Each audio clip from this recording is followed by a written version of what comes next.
Hi everyone, Tony Tonkin here from Child Protection Party. Now this is an impromptu kind of session, I guess. It's a feed I hadn't actually planned on doing, but thought I'd do it anyway because there's something that has arisen over the last couple of days which needs some discussion, and I'd certainly like some input from you in relation to this particular concept. So it appeared that the state government here in South Australia are planning to implement a program which I believe has been implemented in New South Wales as well, which is paying foster parents to do their job. But it's paying foster parents who are supposedly specifically trained to deal with kids who have been traumatised, which is an interesting concept in itself because we know many kids are traumatised by simply being removed. So perhaps to overcome that traumatisation, it might be best in some cases not to remove them at all. But however, those children, for whatever reason, could have been traumatised also within their biological family. But there has been a problem over some years working with working with kids who have got specific behavioural problems, and how they go about doing that has always been a problem for workers, and it's always been a specific problem for a department.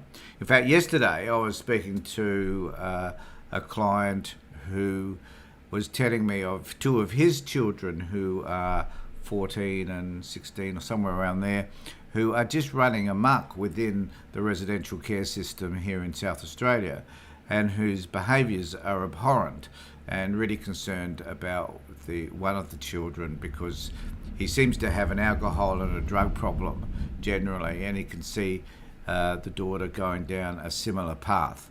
And it's distressing to him because there's nothing being done. These kids were out until 4 o'clock in the morning having a good time, staying with relatives and doing other things that they shouldn't have been doing, and the police, I think, eventually picked them up at 4 o'clock and took them back to their resi care centre. So I know that the problems that some of these kids have are extreme, and I also know that we need to find different ways to work through this. So we at the Child Protection Party years ago suggested some form of therapeutic model that would help kids to confront whatever it was that was happening for them, that would hopefully work through the issues that were distressing them and perhaps improve their behaviour as a result. Now, the government they haven't taken this on board from us, I know that, because they just don't listen to us, but they have decided to implement this model, which basically is in play in New South Wales. And so firstly, we commend them for taking on and attempting to use a different model than what they have currently been using. So to experiment and do something different always needs to be celebrated. However, there are some issues around this model. But before I get there, I thought it might be helpful to discuss with you exactly what that model. Now, I'll get to some of your questions. I'll see some issues. Tanya, thanks for that. I'll see some issues coming up, and I'll kind of answer those as I finish this kind of presentation, I guess. But what I wanted to look at though was I've got to find it now. Firstly, I'll just come to the article written by Lauren Novak. So this was 2 days ago, I think. So it's SA Child Protection Department to offer salary to full-time specialist foster carers. So as we know, foster carers generally don't work as a foster parent full-time. They get paid for looking after a child. They get paid extra money for looking after a child with specific needs. But they don't get a full-time salary for doing that. And I have an issue around the salary that they're offering here because I don't know who the hell it's going to entice. So it says here, skilled people prepared to quit work to take in the state. So I don't know what they mean by skilled people. We haven't defined that yet. So you could be a social worker, as we well know, with the department. So because you've got a qualification doesn't mean you're skilled. You could be unskilled and have more appropriate ways of working with kids than even some skilled people. So I don't know, being skilled doesn't necessarily mean that you can do the job. So this is an effort to solve one of society's toughest problems. I mean, I think, firstly, Lauren, I appreciate you saying that, but secondly, there are plenty of other problems out there also that are pretty tough. Unemployment, housing is a problem here in South Australia. There's a stack of other problems that need to be resolved. So it goes on to say the state government will trial paying professional foster carers $65,000 to take on a young person who has experienced serious abuse or neglect, and full-time for 9 months. Now, the program actually says it goes for 7 to 12 months, but they've chosen this 9-month period for reasons we do not understand, but I guess the evaluation will kind of work that out. The 3.8 million trial will begin in December and involve 14 children aged 12 to 17. I haven't done the maths on that, so I don't know what 14 into $3.8 million works out to be. But I think that that's a lot of money. But you know, if I tell you what, if those 14 children, if they're 100% success rate, then I think that's money well worth spent, because what those kids will wind up contributing back to society will be far in excess of the 3.8 million. The government is seeking candidates who have experience working with children with complex needs. Now, we don't know what complex needs means either. No one ever seems to explain that. Normally, what they say is that it's children with behavioural issues. So kids that are angry, fighting, yelling, screaming, shouting, not going to school, getting in trouble with the law, running away from residential care facilities, of which there are many of those. All those kids are these kids with complex needs, I guess. And I'll talk a little bit more about where this system does fail in a moment.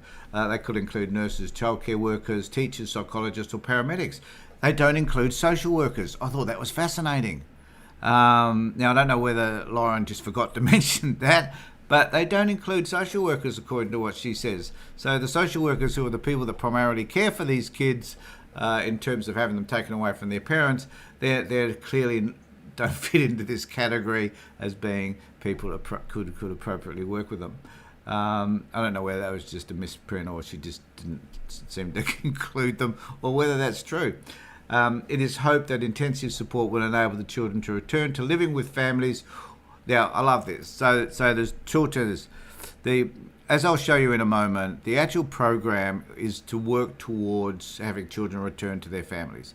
That's the ideal The purpose of this program is to return kids, ultimately. But they're saying, look, that's not all that likely, or a stable long-term. So in other words, they're planning to involve kids in this program. They're going to be training specific people to do this work. We don't know what length of training is required. We don't know to what depth. We don't know who's doing that training. I assume it's the people they're going to fund to do that will do the training. I haven't heard of these people at all. If any of you have encountered these people, which I'll mention in a moment, please let me know. I'd be interested to hear what you think of them, or anybody that works for them. I'd like to know what you think of their program. Happy to listen to independent views. If you think the program's the greatest thing since sliced bread, let us know. If you don't, also let us know. It is hoped that intensive support will return living families. So the program actually is designed primarily where it came from. It came from Oregon in the US. This is another thing. Here in Australia, we don't seem to be able to, when it comes to social issues and social programs, we don't seem to be able to invent our own. We seem to take these models from other countries, bring them in here. This is the second model the department has brought in. There's another one, which name escapes me right now, which they've brought in. We haven't heard much of that one either. But this is another one that comes from overseas, because apparently we don't have the social workers and psychologists and academics who can actually put together appropriate programs that will tell us how to work with troubled kids. 580 young people living with paid. So there are currently about 580 young people living with paid trained staff in such homes, that is out of care homes such as residential care facilities, whatever, with a cost as much as $440,000 a year. That's per child. So, and I think this is interesting. So, if you were to pay someone $65,000, which is what they're suggesting that they pay them, that's a relatively small percentage of the $440,000 that it costs them. So I don't know whether within that $65,000 it includes the use of utilities, of food, clothing, all that other sort of stuff. I don't know whether that comes out of that $65,000 or that's extra, in fact. So the cost of keeping a kid, is that taken care of as well? So we know that it costs a lot for a kid to be in residential care. So we could argue that this is a cost-saving exercise by the department. So they're invested in this in a way which it has to succeed in order for Rachel Sanderson to get a great pat on the back and tell what a fabulous job she's doing, because she's reduced the cost to the government of each child in care. So I don't know what to do the maths, but 440,000 per year, and there's 580 young people. Well, that's about, so that'd be about $10 million, I guess, or something like that, being used up just on those 580 kids as they stand at the moment. It goes on to say, though, that the Nylon Royal Commission, or actually the Nylon Royal Commission wasn't the only one that suggested this. I had suggested this idea, this concept. I wouldn't run it the same way that they're running it, but nevertheless, I've suggested this concept a long, long time ago. The Advertiser reports in late 2008 that Sanderson was monitoring a trial in New South Wales, which I talked about, which offered a $75,000 tax-free pay. So I guess we could argue that's probably around $90,000 with specialist skills. So we don't know whether that $65,000 is tax-free though. However, so if it is, that's even more money for them. All good to them, I don't care. Mrs. Sanderson said the trial program known as is the Treatment Foster Care Oregon, so it comes from somewhere else, Oregon in the US, and it's operated by Ozchild. Now, as I said before, I don't know who Ozchild are. Never heard of them before. Don't know whether they do a good or a bad job. Can't evaluate them in that sense, and I won't bother. It began in the US and now operates in countries including UK, New Zealand, Sweden, and Denmark. It's also placed in Victoria, Queensland, and New South Wales. So here we are. We're reinventing the wheel. Now, who are... So, oh, sorry, I've just had it on me. I meant to have it on here so that you guys could see what it was that I was talking about. Okay. So what does all of this mean? Well, when we have a look at the program itself. So I'm doing some work for you to help you to understand what this program is. So what is the foster care program? Well, here it is.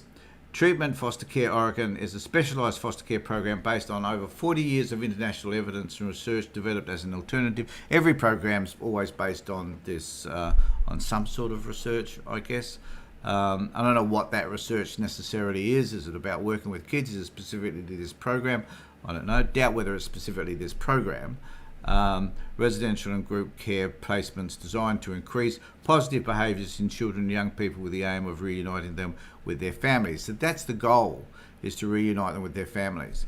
Now, the department has a great issue. So there would need to be considerable change within the child for the department to say, okay, this thing's working, these kids could go back to their parents. There's a number of problems around this. Number one is if they return, the department would have to evaluate whether the parents have made significant changes for them to go back anyway.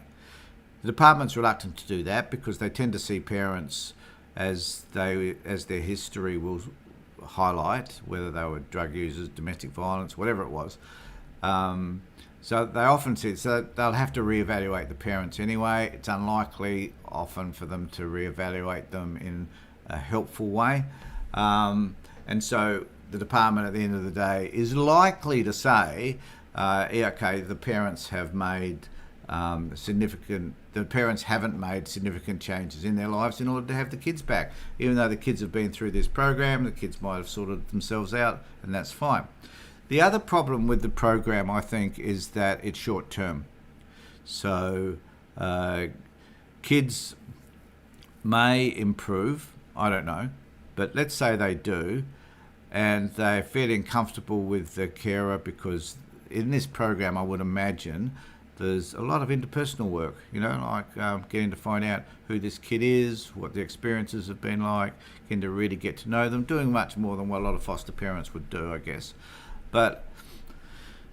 And then finding ways to help to modify some of those behaviours through some of that work. But when you build a relationship like that, after 9 months, you get pissed off.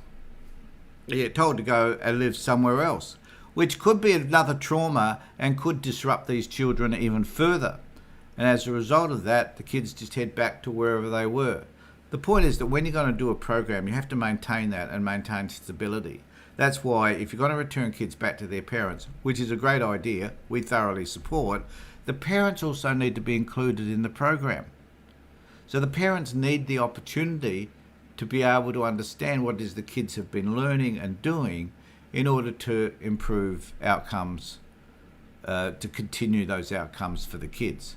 So there's no mention that parents are involved in this program. I'm assuming they may be, but I don't know. And if anyone from Australind can contact us and let us know, that would be good. They say it's a short-term plan, so they say 6 to 12 months, whereas the department here is saying up to 9 months, I think. Carers will be supported by a treatment program. So there's this bit here, highly supportive. So let's just have a look at what that has to say. TFCO carers will be supported by a treatment team that provides intensive support and consultation to the foster parents. The team includes a family therapist, an individual therapist, a skills trainer, and daily telephone contact. The team meets weekly to review programs, review the daily... sorry folks, I didn't put it up here on the screen. So I'll just start again. TFCO carers will be supported by a treatment team that provides intensive support and consultation to the foster parents. The team includes a family therapist, individual therapist, a skills trainer, and daily telephone contact. And that all seems to me pretty cool. That seems okay. The team meets weekly to review progress, review the daily behaviour information, and adjust the child or young person's individualised treatment plan. Now, I'm not too sure if all of that works. Sounds great on paper. Sounds terrific, but there's an intensive amount of people. So I can imagine where this money's going. So a lot of this money, I think, when we think of the foster parents and they're receiving their $665,000 plus, I guess, and then we think of all these other people that are working around a lot of these other families. You can see how this money, this $3.4 million, whatever it is going to be chewed up pretty quickly. So it's pretty intensive. So there was another bit of information which I thought I'd just share with you, and it says Treatment Foster Care Oregon is an evidence-based, internationally successful program providing an alternative to residential care and getting children and young people aged 7 to 17 with complex behavioural back to stable family life. When I know what family life means, I'm assuming this is from the New South Wales Government and Stanley, I'm assuming that that's the child being returned back to the family. At the end of 9 to 12 months, intensive home-based placements, the child or young person is reunited with their biological family. Oh, disappointment. Or placed in lower intensive long-term foster care, which is just another fancy way of saying that it's just normal foster care arrangements. So that's the program, and we've got a few comments here. Tanya, thanks for your comments. Which a child within the child protection system isn't traumatised? So yeah, it's hard to find any. How about training and paying grandparents who are raising their grandchildren? Tanya, I had this discussion with our team last week actually, because of a post I put up supporting, it was from WA, and it was supporting grandparents whose children were under the guardianship of the minister, but the grandparents are looking after them, and they're not receiving the same payment as foster parents. I'm a firm believer that the foster payments are not adequate, and I think there'll be many foster parents out there who would probably agree. So we need to think about lifting that as well. And we perhaps need to think a little bit more about training foster parents to do some of these things that this Oregon program is intending to do, because it's really important that foster parents find different ways of working with kids who have got particular behavioural issues. Wilma says the only skilled people are lived experience that they have been in the system. I think the lived experiences is important, no disputing that. But there are also, Wilma, lots of people with those lived experiences who hold so much resentment and hate, which I also understand, for the system. It gets in the way of them being able to work professionally with people. It's hard sometimes to separate some of that stuff. So even though I think they're helpful, the other issue, of course, is finding enough skilled people who have had lived experiences as well. So it's not enough just to have lived experiences. You have to have the professional background or the understandings or be taught the skills to still work with some of these people. But you're right in a sense, because if you've got the lived experiences, you are more likely to be able to relate to and talk with the child about what it is that they're going through as well. And certainly a process called advanced empathy, so you're more likely to have a sense of where they're coming from than if you didn't have those experiences. I understand that. Even though I would like to add that everybody's experience, even though you might have been in care, everybody's experiences are different. So we need to be mindful of that as well. Does the support continue once the kids are back with their families? Yeah, that's what I'm wondering about too, Evan. We don't know. And because the program is a trial program and it ends at 9 months, I would suggest not.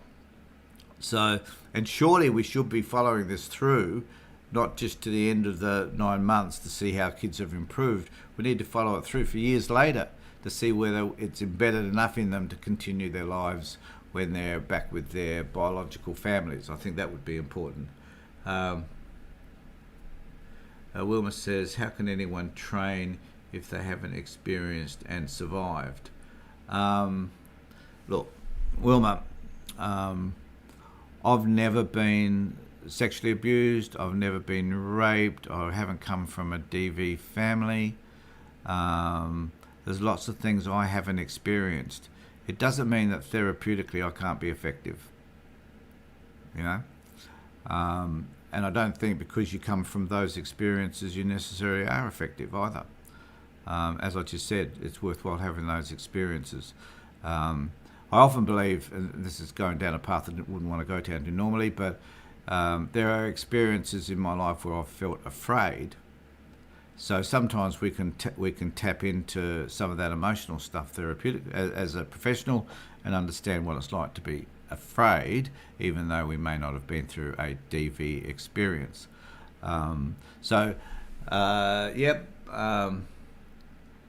If they haven't experienced and survived, and how do we define surviving?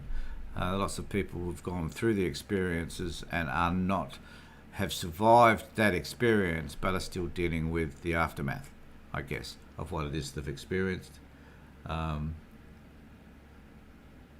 Even the problem is usually no one follow up after the child leaves. Yeah, that's true.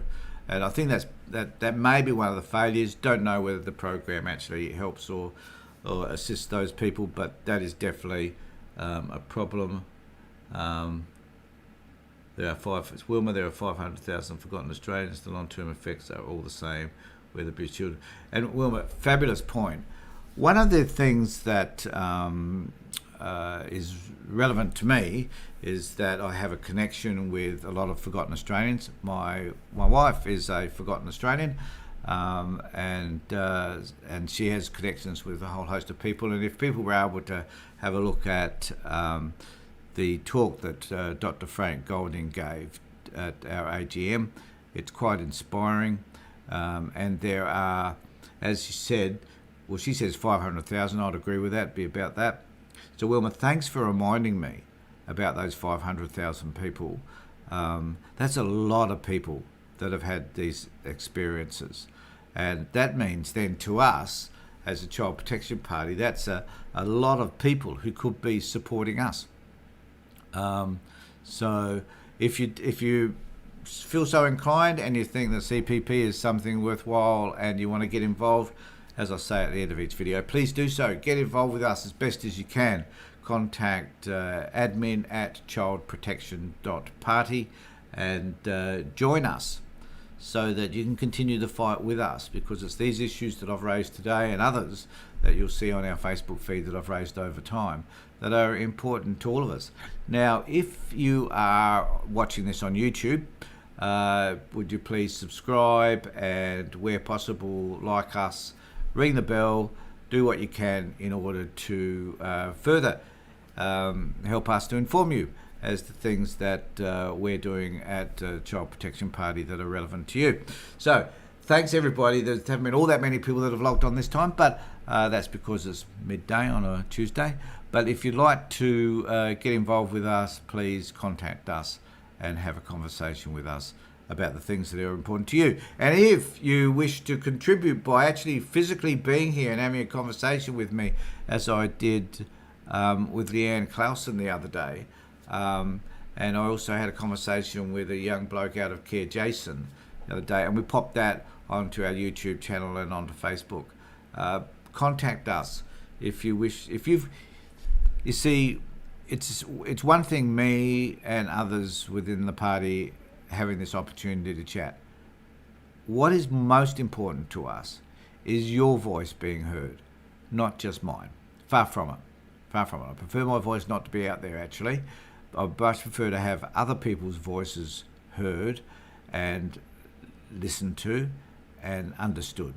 So when someone's talking about, that Wilma was saying before, it was important to have people with lived experiences, I couldn't agree more. It's important for those voices to be out there. So join us, have a conversation so that we can do what we can to give you the voice that you need. Thanks everybody for being with me. Take care, and more importantly, look after yourself.